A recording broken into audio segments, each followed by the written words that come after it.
Soat millari yarim tundan o'tgan edi, lekin ko'zlarimga uyqu kelmasdi. Shiftga tikilib yotardim, yuragim esa ko'krak qafasimni yorib chiqqudek urardi. Hamyoq tinch. Lekin mening ichimda to'fon bor. Bu to'fon onam.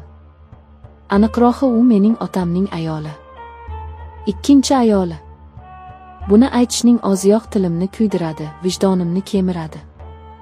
Lekin o'zimni to'xtata olmayman. Bu xuddi chuqur jar yoqasida turib, pastga sakrash istagi bilan kurashishga o'xshaydi. Va men allaqachon sakraganman. Otam 50 dan oshgan, hamma hurmat qiladigan inson. Onam vafot etganiga 5 yil bo'ldi. Otam yolg'izlikdan qiynaldi, buni bilardim. Uylanishiga qarshi bo'lmadim, aksincha, yonida suyanchiq bo'lsa, ko'nglim tinch bo'ladi deb o'yladim. Lekin uyimizga Laylo kirib kelgan kun. O'sha kun hammasi o'zgardi. U otamdan ancha yosh. 30 yoshlarda husni ko'zni qamashtiradigan darajada go'zal. Uning kulishi, sochlarini yig'ishi, hattoki choy damlashi ham boshqacha. Dastlab men unga shunchaki opa deb murojaat qilardim.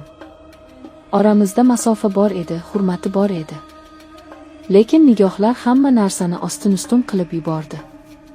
Birinchi marta bu uchqun qachon paydo bo'lganini aniq eslayman. Yoz oqshomi edi. Otam ish bilan shaharga ketgan, uyda ikkimiz qolgandik.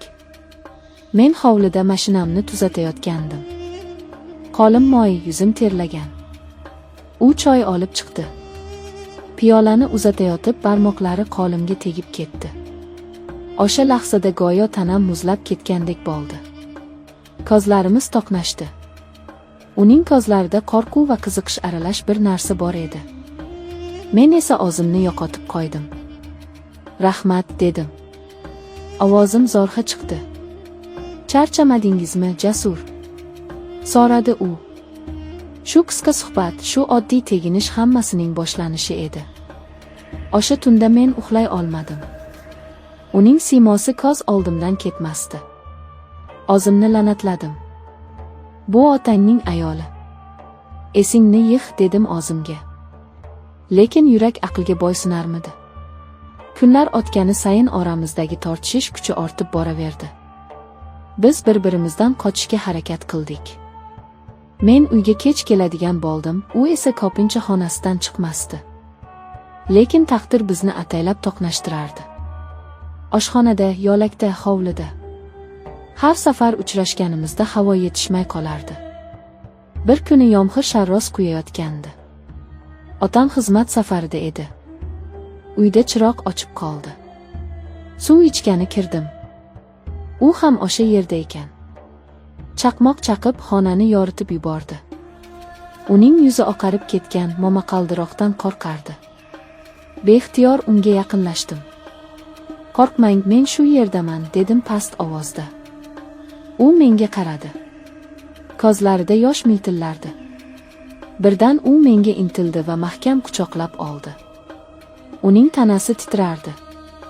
Men ham o'zimni tutib turolmadim. Qo'llarim uning belidan quchdi. Uning sochlaridan kelayotgan atir hidi boshimni aylantirdi. Biz barcha qoidalarni, barcha taqiqlarni unutdik. Faqat ehtiros, faqat bir-birimizga bo'lgan chanqoqlik qoldi. O'sha tun biz gunoh va zavqning eng yuqori nuqtasiga chiqdik. Ertalab uyg'onganimda yonimda u yo'q edi. Lekin yostig'imda uning hidi qolgandi. Dahshatli pushaymonlik va shu bilan birga cheksiz baxtni his qildim. Otamning ko'ziga qanday qarayman? Bu savol meni qiynardi. Lekin Layloni ko'rishim bilan bu savollar yana erib ketardi. Bizning o'yinimiz xavfli tus oldi. Otam uyda bo'lgan paytlar eng qiyini edi. Dasturxon atrofida o'tirganda, u otamga choy quyib berayotganda, men ichimda yonardim. Rashk meni yeb bitirardi. Otam unga erkalab gapirsa, mushtlarimni tugardim. Laylo esa ko'zlarini olib qochardi, lekin yashirincha menga qarab qo'yishni unutmasdi. Biz imo-ishoralar bilan gaplashishni o'rgandik. Kichik bir tabassum, qo'lning sochga tegishi, bularning bari biz uchun maxfiy kodlar edi. Ba'zan tunda hamma uxlaganda men sekingina uning xonasi tomon yurardim. Agar eshik qiya ochiq bo'lsa, bu taklif edi. Agar yopiq bo'lsa, rad etish edi. Biz oxirlardek uchrashardik. Har bir daqiqa g'animat, har bir bosa oxirlangan edi.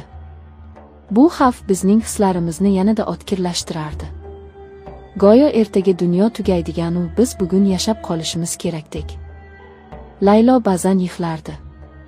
Biz dozaxga tushamiz, Jasur, derdi u mening ko'ksimga bosh qo'yib. Otang juda yaxshi inson. Biz unga xiyonat qilyapmiz. Bilaman, derdim men uning sochlarini silab. Lekin seni sevaman. Sensiz yashay olmayman. Bu sevgi emas, bu jinnilik, derdi u xo'rsinib. Bu qachondir tugaydi. Fosh bo'lamiz. U haq edi. Bu abadiy davom eta olmasdi. Sirli narsalar har doim oshkor bo'ladi. Qo'shnilar, qarindoshlar. Kimdir baribir nimadir sezishi mumkin edi.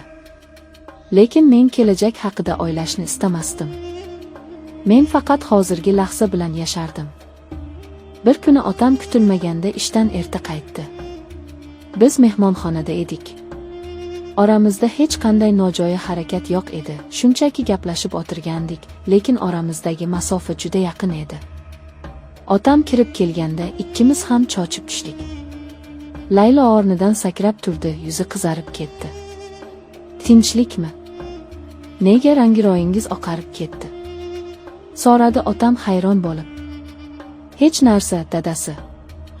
Shunchaki xayol surib o'tirgandik, kelganingizni eshitmay qolibmiz, dedi Laylo duduqlanib. Otam bizga shubha bilan qaramadi. U juda ishonuvchan odam. Yoki shunchaki oxli va ayolidan bunday pastkashlikni kutmagandir. Uning bu ishonchi meni battar ezardi. O'zimni iflos, xoin his qilardim. Lekin Layloning nigohini ko'rishim bilan yana o'sha tubsizlikka qulardim. Kunlar, oylar o'tdi. Bizning sevgimiz davom etardi.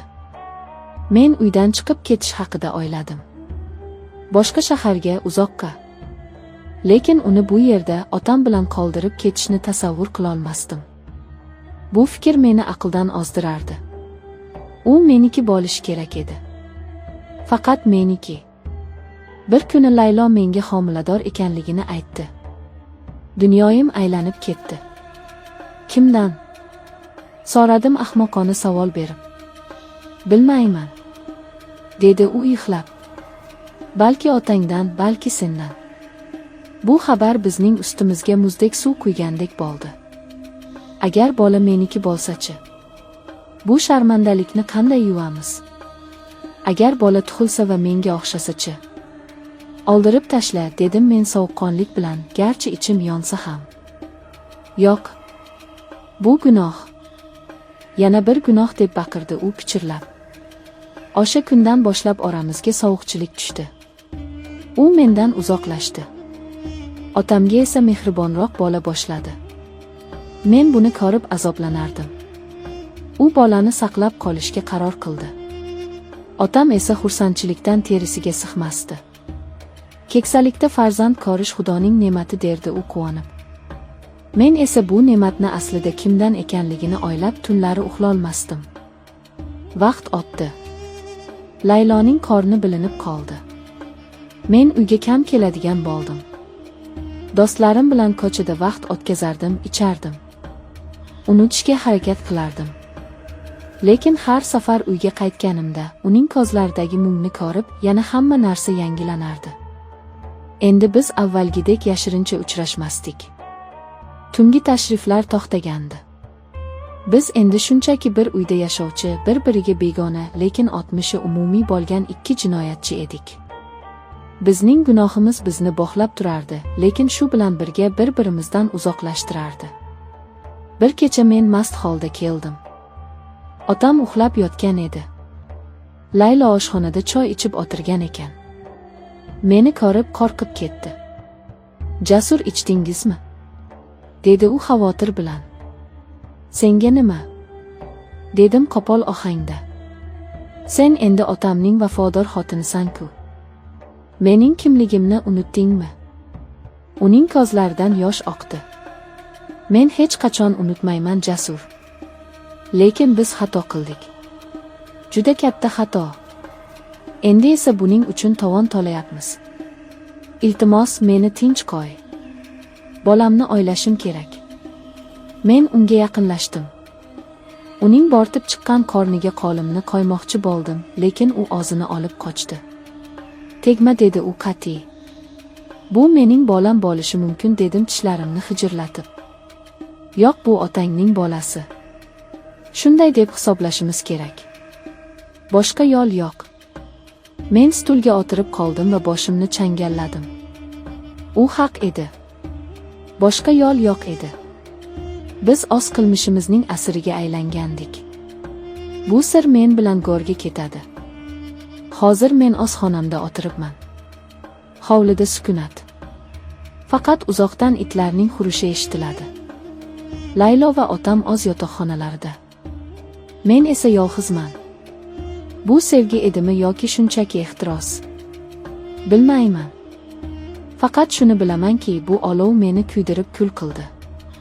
Va men bu kuldan qayta tiklana olarmikanman, buni vaqt ko'rsatadi. Balki bir kun kelib men uydan butunlay ketarman, o'z hayotimni qurarman. Lekin yuragimning bir chekkasida har doim Layloning ismi, uning hidlari va o'sha yomg'irli tundagi gunohkor baxtimiz yashaydi. Bu mening la'natim va shu bilan birga eng shirin xotiram bo'lib qoladi.